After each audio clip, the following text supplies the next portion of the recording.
Welcome. Let's look at the reason why the heart is more to the left within the middle mediastinum. This is the entire configuration of the thoracic cavity. And we know that on the lateral side, we have the two lungs.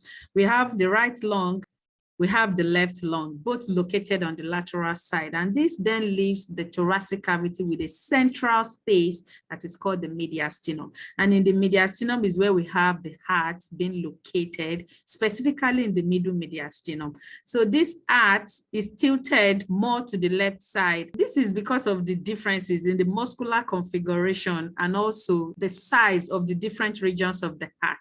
We know that the heart is divided into the right atrium, and this is the right atrium. We have the left atrium on the other side, which are the upper regions of the heart. In the lower region, we have the right ventricle and also the left ventricle. If you look at the configuration of the left ventricle, you see that the left ventricle is bigger and it is also the most muscular region of the heart.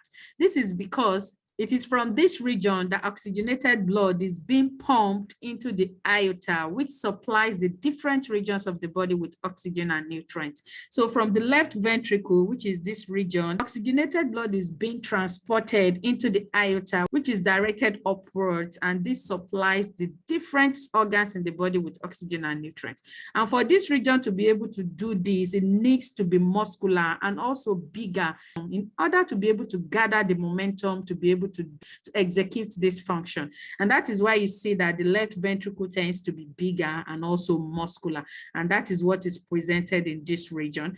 And of course, because it is on the left side, it tends to drive into the space of the left region. And that is why it is directed more to the left side of the thoracic cavity. Also to add that the size of the left lung, which is small, if you compare the size of the right and the left lung, you see that the left lung is smaller.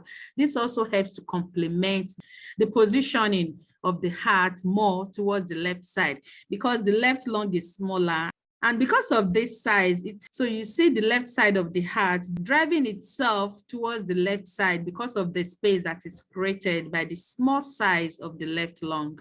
So thanks for watching this video. Let's continue to stay tuned to this station.